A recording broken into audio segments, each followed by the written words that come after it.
হযরতে জুনায়েদ বাগদাদী রাহমাতুল্লাহ আলাইহি বসে বসে রুটি খাচ্ছেন বাবা। হঠাৎ একটা কাক এসেছে, এসে দুইখানা রুটি নিয়ে পালিয়ে যায়। জুনায়েদ বাগদাদী রুটির প্লেট ফেলে কাকের পিছনে রওনা দিয়েছেন। কাক কোথায় যায়? জীবনে এমন ঘটনা ঘটেনি। আমার রুটি কেন কাকে নিয়ে গেল? খেতে বসলাম আমি, কাক কেন আমার রুটি নিয়ে যায়? জুনায়েদ বাগদাদী রাহমাতুল্লাহ আলাইহি ওই কাকের পিছনে পিছনে জঙ্গলে যখন পৌঁছিয়েছেন, দেখছেন গভীর জঙ্গলের ভিতরে একটি মোটা গাছের সঙ্গে এক ব্যক্তিকে বাধা রয়েছে। ওই ব্যক্তি আপনার কিনা নড়তে পারে না, বন্ধন খুলতেও পারে না। কাক নিকটে গিয়ে তার বুকের উপরে বসে রুটি ভেঙে ভেঙে গালে ভরে দেয়। সুবহানাল্লাহ, সুবহানাল্লাহ। জুনায়েদ বাগদাদী রাহমাতুল্লাহ আলাইহি তিনি ওই ব্যক্তির নিকটতম হলেন। জিজ্ঞাসা করছেন, ভাইজান আপনি গাছের সঙ্গে বাধা কেন? তিনি উত্তর দিচ্ছেন, ও জুনায়েদ বাগদাদী, আমি একজন ব্যবসায়িক মানুষ, আমি একজন তেজারাতি মানুষ। এই রাস্তা দিয়ে তেজারাত করার জন্য যাচ্ছিলাম। ডাকাতের দলেরা, দস্যুর দলেরা আমার মালমাত্তাগুলো লুটতরাজ করে নিয়েছে। জুনায়েদ বাগদাদী আমার মালমাত্তাগুলো নিয়ে গিয়েছে, আমাকে গাছের সঙ্গে বেঁধে গিয়েছে। আর আমি যেন খুলে না যেতে পারি, আমি আমার রবকে ডাকলাম। কেউ যখন আমার না হলো, কেউ যখন আমার সাহারা হলো না, আমি আমার রবকে ডেকেছি, ওগো আমার মালিক। আর এই গভীর জঙ্গলে আমাকেও আপন বলতে নেই, আমাকেও সাহারা নেই। আয় আল্লাহ, তুমি আমার সাহারা। আপনার কাছে আমার ফরিয়াদ, আপনার কাছে আমার দোয়া। ওগো আমার রব, পশু পক্ষী আপনার রুজি খেতে পায়, মানুষের আপনার রুজি খেতে পায়। আয় আল্লাহ, একটি পিপিলিকা সেও পর্যন্ত রুজি খেতে পায়, আমি আপনার শ্রেষ্ঠ জীব মানুষকে রুজি খেতে পাবো না?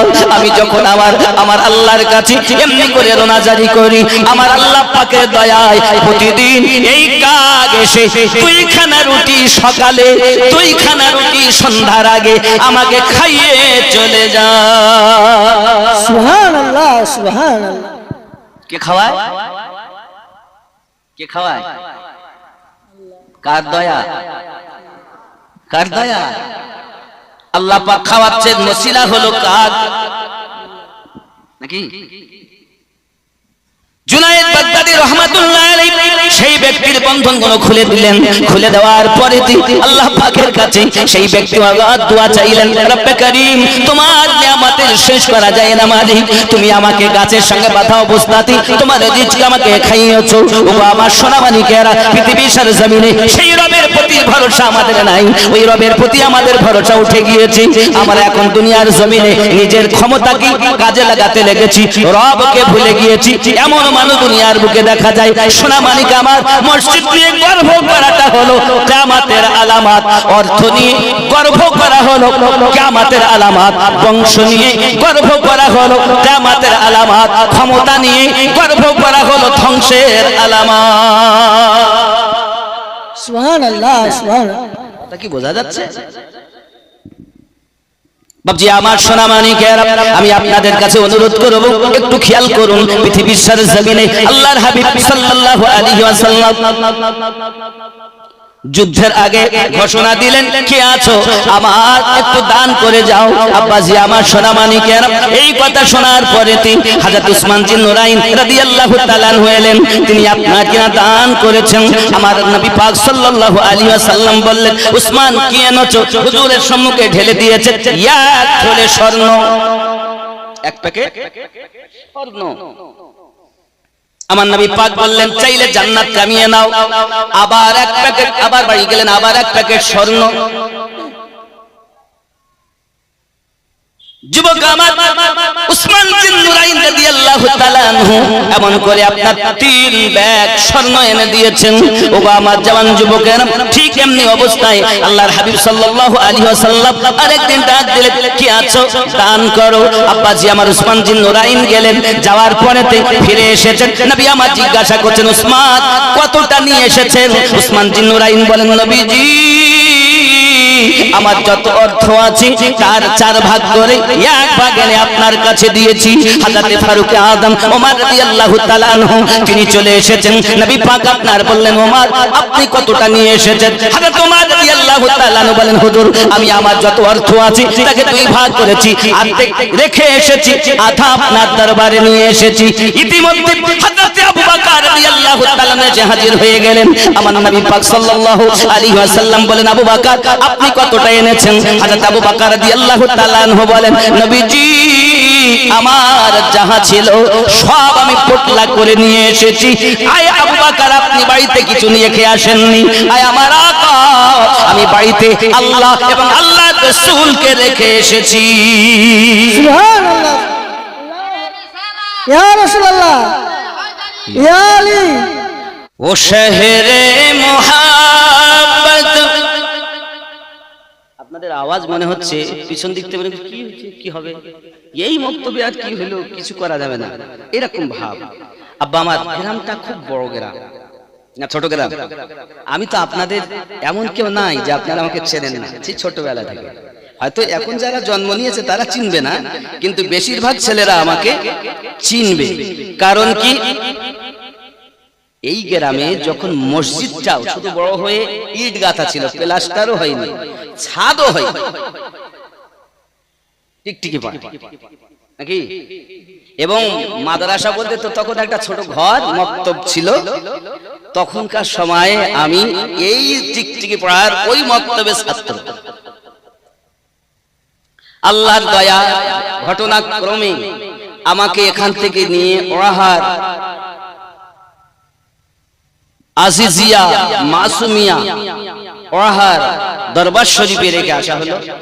সেই থেকে আজ, ইতিপূর্বে এসেছি আমি আপনাদের জালসাতে, যেহেতু চৈত্র মাসে হয়, কিন্তু এবার তো সম্ভব মনে হয় না, কারণ চৈত্র মাস ঈদ হবে 6 তারিখ নাকি বলেন? ফাল্গুনের 6 রোজা, 5 তারিখে তারাবি পড়বেন, 6 তারিখে রোজা হবে, এটা বলছি ক্যালেন্ডার। এখন রব্বে কারীম ভালো জানেন, একদিন আগে হতে পারে, একদিন পরও হতে পারে। আমরা ভরসাকারী কাকে? একটু জোরে বলুন না সুবহানাল্লাহ। ও শহরে মোহাব্বত জহাं মুস্তাফা है, वही घर बनाने को दिल चाहता है, वही घर बनाने को दिल चाहता है। जो पूछा नबी ने जो कुछ घर भी छोड़ा, तो सिद्दीक़ अकबर के होठों में आया, तो सिद्दीक़ अकबर के होठों में आया।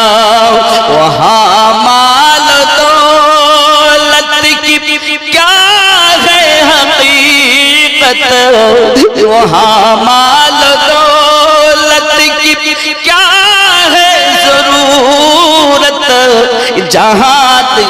जहाँ दिल लुटाने को जी चाहता है, जहाँ लुटाने को दिल चाहता है।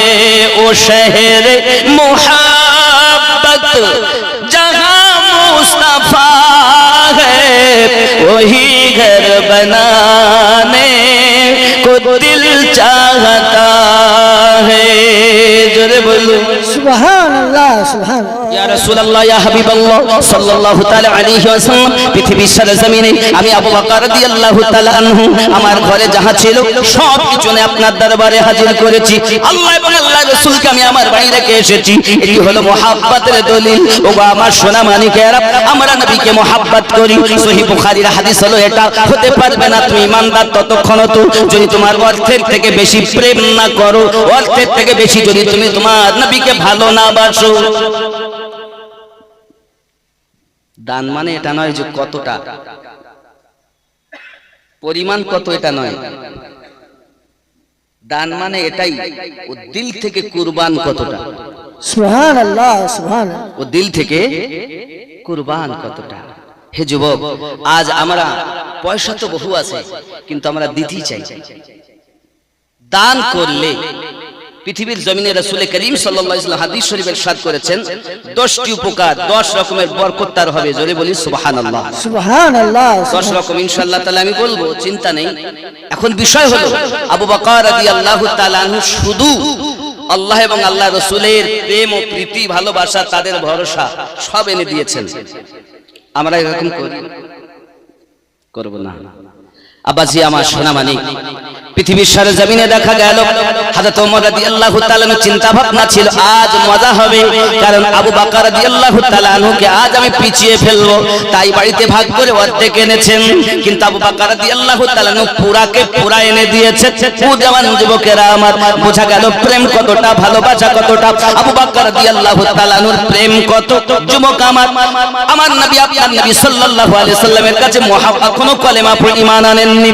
ব্যবসাতে দাঁড়াতে ঘুমিয়ে আছে, দাঁড়াতে স্বপ্ন দেখে যখন মক্কা নগরে এসে হাজির হয়েছেন, আমার নবী পাকের কাছে কলেমা পড়তে যাবেন বাবা, আমার নবী পাকের সম্মুখে এসে হাজির হয়ে গেছেন। হুজুর, আমার মনের বড় আশা, আমি আপনার একটি মুজিজা দেখতে চাই।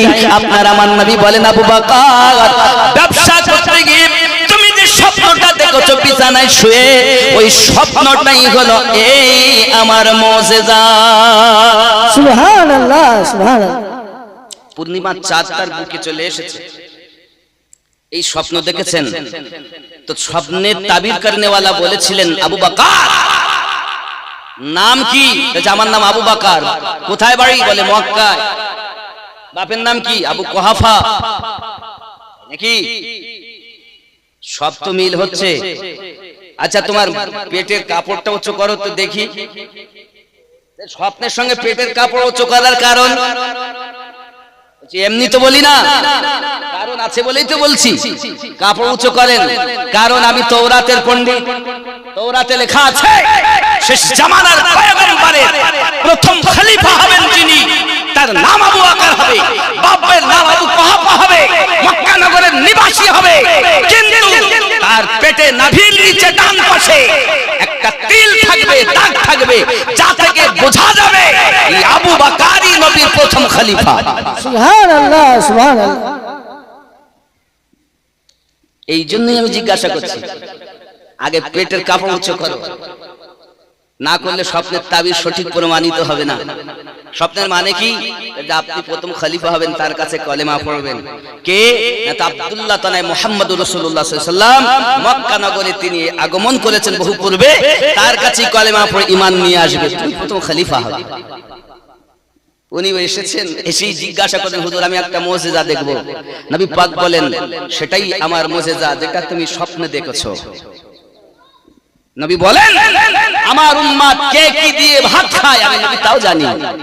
সুবহানাল্লাহ। আমার উম্মত জেনে রাখো, দুনিয়ার শুরু থেকে শেষ পর্যন্ত কারা জান্নাতি হবে তাও আমি নবী দেখি, কারা জাহান্নামী হবে আমি নবী তাও দেখি। কথা বুঝতে পারছেন আব্বাজি আমার? হয়তো আপনারা মনে করছেন মনসুর এত চেঁচাচ্ছে কেন? আমি চেঁচাই না, কখন চেঁচিয়ে বেরিয়ে যায় তো জানি না, কারণ আমি চেঁচানোর পরিস্থিতিতে এখন নেই। আমি নিজেই অসুস্থ মানুষ। हम बोलते नहीं बुलाते हैं तो हम बोलते हैं। আমি বলি না বলায় তাই বলি, আমি বাজি না বাজায় তাই বাসি, আমি বাঁশের বাঁশি বাজায় তাই বাজছি। আমার কোনো ক্ষমতা নেই। যুবক আমার, হযরত আবু বকর রাদিয়াল্লাহু তাআলা আনহু এমন প্রেম করতেন, আল্লাহর হাবিব সাল্লাল্লাহু আলাইহি ওয়াসাল্লাম শুধু এতটুকুই বলেছিলেন, আবু বকর মক্কা থেকে মদিনায় হিজরত করতে হবে। হায় হায়, আপনি জানেন আমার নবী পাকের কত ওয়াফাদার সাহাবী ছিলেন। আল্লাহর হাবিবের চেহারা দেখে কলেমা পড়ে ইহুদিরা মুসলমান হয়েছে। জওয়ান, আজ অর্থ পেয়ে তুই নবী ভুলে গেছ। 16 বছরের যুবক হযরত সালাবা রাদিয়াল্লাহু তাআলা আনহু পৃথিবীর সরজমিনে আমার রাসূলের পাককে এত প্রেম করে ফেলেছে বাবা, এত মোহাব্বত করে ফেলেছেন রাসূলের পাকের দরবারে। নবী পাক যখন কোথাও কিছু আনতে হতো হযরত সালাবা রাদিয়াল্লাহু তাআলা আনহুকে পাঠাতেন। জোরে বলুন সুবহানাল্লাহ, সুবহানাল্লাহ, সুবহানাল্লাহ। ঘটনাক্রমে একদিন গিয়েছেন, কিন্তু ফেরার পথে একজন মহিলা গোসল করছে, আর বাতাসে কাপড় টানানো কাপড়টা উড়ে গিয়ে ওই মহিলার দেহেতে হযরত সালাবা রাদিয়াল্লাহু তাআলা দৃষ্টি পড়ে গেছে। সঙ্গে সঙ্গে তওবা তওবা আস্তাগফিরুল্লাহ, যে চোখ দিয়ে আমি রাসূলের পাকের নূরের চেহারা মোবারকা দেখি, ওই চোখ একজন মহিলার চেহারায় পড়ে গেল। আমি তো জাহান্নামী হয়ে গেলাম, আমি তো বরবাদ হয়ে গেলাম, আমি তো ধ্বংস হয়ে গেলাম। আমি কেমন করে আমার নবী পাকের সঙ্গে যাব? হয়তো আমার নবীর কাছে আয়াতে কারিমা নাজিল হয়ে গেছে এতক্ষণ যে নবীর সাহাবী হযরত সালাবা রাদিয়াল্লাহু তাআলা আনহু আজ গুনাহ করে ফেলেছে, একজন মহিলার দিকে দেখে ফেলেছে, কি হবে আমার উপর? সাহাবী রাসূল 16 বছরের যুবক, ও জওয়ান কত গুনাহ করছে, একবার কি খেয়াল করেছো? আরে পাপ হয়ে যায়, তারপর অনুশোচনাটাও তো হওয়া দরকার। আমাদের মধ্যে কোনো অনুশোচনা আছে? জবান যুবক সোনামানিকেরা, হযরত সালাবা রাদিয়াল্লাহু তাআলা আনহু এমনি করে আপনার নবী পাকের দরবারে যাচ্ছেন না, নিজেকে শুধু আপনার অপরাধী মনে করে দিনরাত কান্না করতেছেন, ওয়াক্তের নামাজ আদায় করেন। এ বাবাজি আমার খাওয়া দাওয়া হয় না, বাবা রাখালেরা বকরি দুম্বা চড়াতে আসে ময়দানে, উনি সময় মতো যাইয়া বকরি এবং দুম্বার কাছ থেকে আপনার দুধ চুষে নিয়ে আপনার কিনা তাই পান করেন। আব্বা আমার এইভাবে জীবিকা নির্বাহ করছে, একদিন নয় 40 দিন হয়ে গেছে বাবা। 40 দিন যখন হয়ে গেছে, আমার নবী পাক বলে, কি ব্যাপার আমার সালাবা কেন আসেন না? প্রিয় নবী সাল্লাল্লাহু আলাইহি ওয়াসাল্লাম বললেন, আয় ওমর, আমার সালাবা আসছে না কেন? কোথায় পাঠালাম তো তাকে, কিন্তু আসে না কেন? কোথায় কি ব্যাপার, কোথায় আছে, খবর কি কেউ রাখো? হযরত ওমর রাদিয়াল্লাহু তাআলা, হুজুর বলতে তো পাচ্ছি না, দেখাও তো হয় না, যাও তাকে খুঁজে আনো। আমার নবী পাক দুইজন সাহাবীকে পাঠালেন, যাও খোঁজো আমার সালাবাকে। খুঁজতে খুঁজে তারা খোঁজে, আব্বা আমার ময়দানে জঙ্গলে মানুষে খবর দেন, ওগো রাখালেরা আপনারা কি বলতে পারবেন এরকম তার চেহারা, এমন লম্বা, এরকম তার পোশাক, এইরকম কোন বাচ্চা, এরকম কোন মানুষ আপনার কি কোথাও বসে থাকতে দেখেছেন, শুয়ে থাকতে দেখেছেন, কোথাও কি চলতে ফিরতে দেখেছেন? রাখালেরা বলে, না আমরা বলতে পারবো না, তবে আমরা একটা কান্নার আওয়াজ শুনতে পাই, এই দিক থেকে ভেসে ভেসে আছে।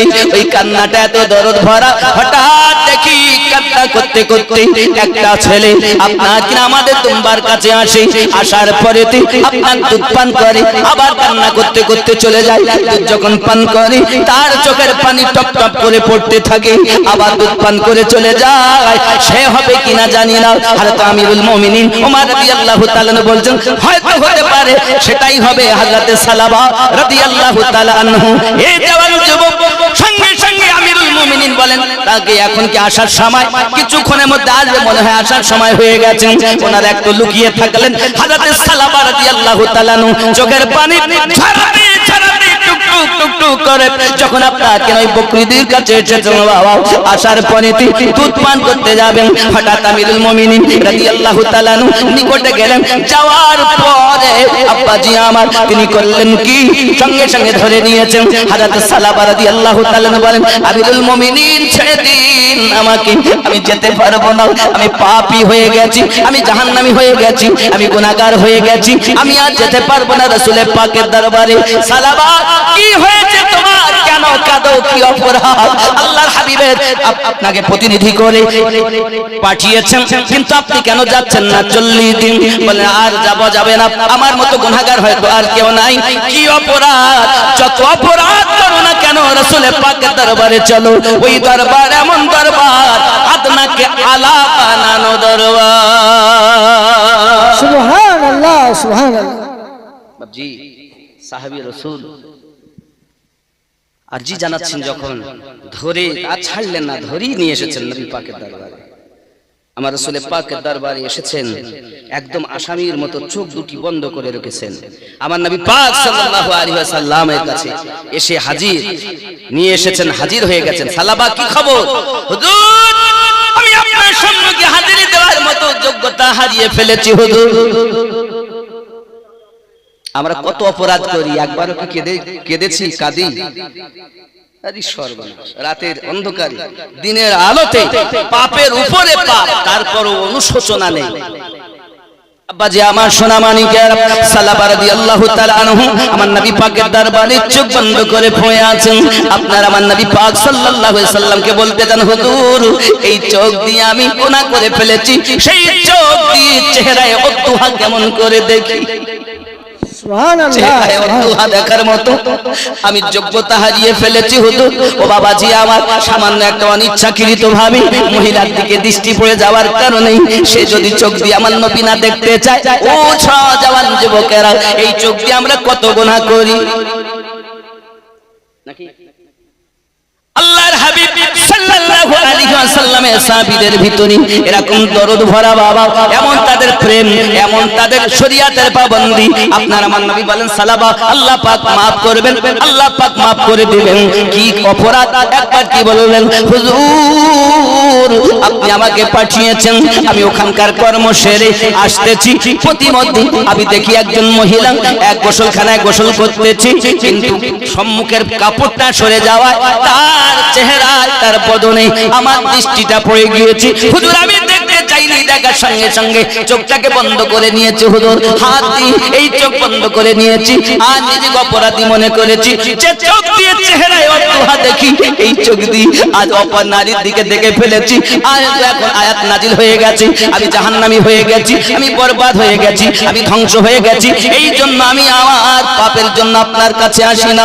আমার আপনার নবী পাক বলেন, আয় সালাবা তুমি অপরাধ করেছো ঠিকই, কিন্তু অনিচ্ছা বশত হয়ে গেছে, আল্লাহ পাক আপনাকে maaf করে দিবেন। ও বাবাজি আমার, যে আমার নবী পাকের কাছে মাফের সংবাদ শুনেছেন, সালাবা রাদিয়াল্লাহু তাআলা আনহু সঙ্গে সঙ্গে আনন্দে আত্মহারা হয়ে গেলেন। আব্বাজি আমার, ওই আনন্দের সঙ্গে সঙ্গে চোখে পানিও সঙ্গে আছে। আপনার আমার নবী পাক বলেন, সালাবা কেঁদো না, আমি নবী তোমাকে ভালোবাসি, আল্লাহ তোমাকে ভালোবাসবে। সুবহানাল্লাহ, সুবহানাল্লাহ। কি নাম?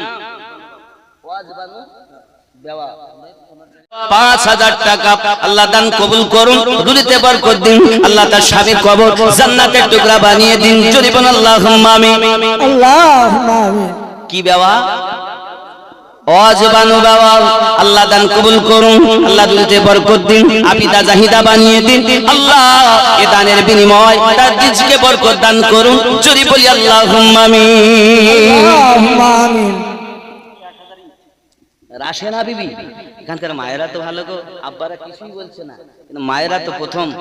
রাশেনা বিবি 1000 ইট, নারাই তাকবীর, আল্লাহু আকবার। নারাই রিসালাত, ইয়া রাসূলুল্লাহ, নারাই রিসালাত। ইয়া রাসূলুল্লাহ। এ দাতা যাবে বেহেশতে, দিন কাটাবে সুখে, বখিল যাবে দোজখে, দিন কাটাবে দুঃখে।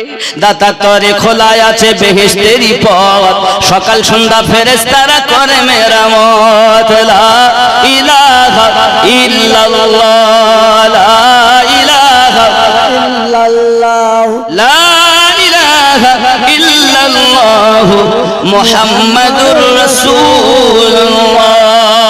আল্লাহুম্মা সাল্লু আলা সাইয়্যিদিনা মাওলানা মুহাম্মদ ওয়া আলা আলি সাইয়্যিদিনা মাওলানা মুহাম্মদ। প্রিয় নবী সাল্লাল্লাহু আলাইহি ওয়াসাল্লাম বলেন, দুনিয়ার জমিনে সাদকায়ে জারিয়া হলো মসজিদ। এটা আপনার কিনা আল্লাহর হাবিব 9-11টা যে বর্ণনা দিয়েছেন, 11 রকমের ফজিলত, তার ভিতরে 9 নাম্বার হলো সেই মুসলিমের হাদিস। আপনার সাদকায়ে জারিয়া 3 প্রকারের। আব্বা আমার, যদি কে মসজিদ বানিয়ে যায়, মসজিদ সেই মুসলিমের হাদিস, মসজিদ যদি বানায় সাদকায়ে জারিয়া হবে। সুবহানাল্লাহ, কিতাব লিখে যায়, কিতাব, এই কিতাব লিখে গেলে সেটাও সাদকায়ে জারিয়া। কেউ মাদ্রাসা করে গেল, ঈদগাহ করে গেল, একটা টিওয়াল পুঁতে গেল, কুয়া দিয়ে গেল, মানুষের উপকারে আসলো, সাদকায়ে জারিয়া হবে। নেক্সট সন্তান রেখে গেল, সে সন্তানের জন্য অনেক মানুষ অজানা পথ পেল, সেটাও আল্লাহর হাবিব বলেন সাদকায়ে জারিয়া। জোরে বলুন সুবহানাল্লাহ, সুবহানাল্লাহ। আপনাদের এই কালিকাপুরের যে মসজিদ, অক্তিয়া মসজিদ, এই মসজিদ কিয়ামতের দিন গলতে চাইবে না। কেন বলো না? আমাকে যারা ভালোবেসেছে আল্লাহ, কেউ একটা ইট দিয়েছে, কেউ 1000 ইট দিয়েছেন, কেউ 500 ইট দিয়েছেন, কেউ একটা পাখা দিয়েছেন, কেউ 10,000 টাকা দিয়েছেন। আল্লাহ আমাকে যারা ভালোবেসেছে, আমি তাদেরকে বুকে করে নিয়ে যেতে চাই। ये চলবে আবার। সুবহানাল্লাহ, সুবহানাল্লাহ। এরা হবে বগি। দুনিয়ায় যত মসজিদ সব হবে বগি, আর ইঞ্জিন হবে আল্লাহর খানায়ে কাবা। সুবহানাল্লাহ। ইঞ্জিন হলো কাবা আর বগি হলো দুনিয়ার মসজিদ। যত প্যাসেঞ্জার উঠবে সব জান্নাতে এই মসজিদ নিয়ে ভরবে। জোরে বলুন সুবহানাল্লাহ, সুবহানাল্লাহ। আব্বা আমার, কে আছেন আল্লাহর ঘরে 10,000 টাকা দিতে পারবেন? 10,000 টাকা দিতে পারবেন? এমন কেউ নাই সৎ সন্তান মায়ের জন্য দিবেন? তাহলে আমি আপনাদের বলবো 10টির মধ্যে একটি ধরেন, 11টার মধ্যে একটি বলেছে, আরো 10টা বলবো। এমন কেউ আছেন 10,000 টাকা দিবেন? আমি বলবো কি আল্লাহর হাবিব সাল্লাল্লাহু আলাইহি ওয়াসাল্লাম বলেছেন, 1 নাম্বার আছেন কেউ 10,000 টাকা দিন মায়ের নামে? আবু বকর রাদিয়াল্লাহু তাআলা সব ছেড়ে দিয়েছেন, কিন্তু আমরা আজ অর্থ নিয়ে বসে আছি, সবার পয়সা আল্লাহর পথে ব্যয় হয় না। আব্বাজি আমার মনে মনে নিয়ত করুন, পৃথিবীর সরজমিনে সালাবা রাদিয়াল্লাহু তাআলার মতো ব্যক্তি ক্ষমা প্রাপ্ত হয়ে গেলেন। আব্বা আমার এমন সময় আমার নবী পাক বলেন, সালাবা তুমি কেঁদো না, শান্ত হও। আমার নবী পাক বলেন, সাবিরা আই সাবিরা, তোমরা জানো না আমি নবী পাক দেখতে পাচ্ছি মালাকাল মাউত হাজির হয়ে গেছে, সালাবার ইন্তেকালের টাইম হয়ে গেছে। আমার নবী পাকের জাং মোবারকে, যার মাথা মোবারক, হে যুবক আমার কেমন তার রোনাজারি, কেমন তার উলফত, কেমন তার প্রেম, কেমন তার ভক্তি। আমার নবী পাকের জাং মোবারকে, যার মাথা, মালাকাল মাউত সামনে তার রূহ নেবে, এমন মৃত্যু বাবা আমার কার নসিবে হয়? এখন দুনিয়ায় যদি গোনাহ হয়ে যায়, আপনি একটু অনুশোচনা বোধ করুন, আপনি একটু পাপের জন্য তওবা করুন, আল্লাহ পাক গফুরুর রহিম আপনার আমার তওবা কবুল করে নেবেন। যুবকেরা আমার, আল্লাহর হাবিব নিজে বর্ণনা করেন, মালাকাল মাউত আপনার কিনা রয়েছেন, তার সম্মুখে একটা টেবিল রয়েছে, জান্নাতে একটি গাছ আছে, গাছটার নাম হল তুবা গাছ। এই গাছে প্রত্যেক ব্যক্তির নাম লিপিবদ্ধ করা আছে। এই গাছের পাতা হলো 2 রকমের, 1 নাম্বার হলো জলদা রং, আর 1 নাম্বার হলো আপনার হলুদ রং। মানুষ যখন মৃত্যুবরণ করে তার 40 দিন আগে তার নামের তালিকার পাতাটা সামনে ঝরে পড়ে যায়। সুবহানাল্লাহ, সুবহানাল্লাহ।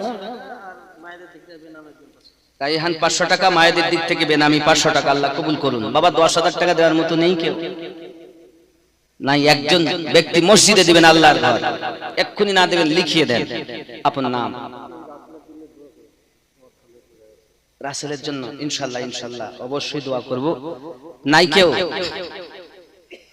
বাবা আমার পরই জামিল রেজা জামালি, তিনি বক্তব্য রাখবেন। বন্ধুগণ, অসুবিধা নাই, আপনাদের চিন্তা ভাবনা যে টাকা চাইবে গো, আমি কালেকশনের জালসা মোটে লেই না, কারণ কালেকশনের জালসা ওয়াজ এক জায়গায় রাখা যায় না, চতুর্দিকে ছিটিয়ে আনতে হয়। কি নাম আপনার? মোহাম্মদ আশারুল সাহেব। কত? 400 টাকা। মোহাম্মদ আশারুল সাহেব 400 টাকা। 1 মণ ধান। মোহাম্মদ আশারুল সাহেব 1 মণ ধান করে গেলেন দান। আল্লাহ বেনামি একজন 200 টাকা, আল্লাহ কবুল করুন। আচ্ছা 10 না হয় 5000 দেন, 5 এর জোড়া হবে। আর একজন নাই 5 এর জোড়া হবে। আল্লাহু আকবার। কি বুঝেছি জানি না, আর সব দূরে বসে আছে, বলছে ভাই কিছুক্ষণ পরে চলে যাব।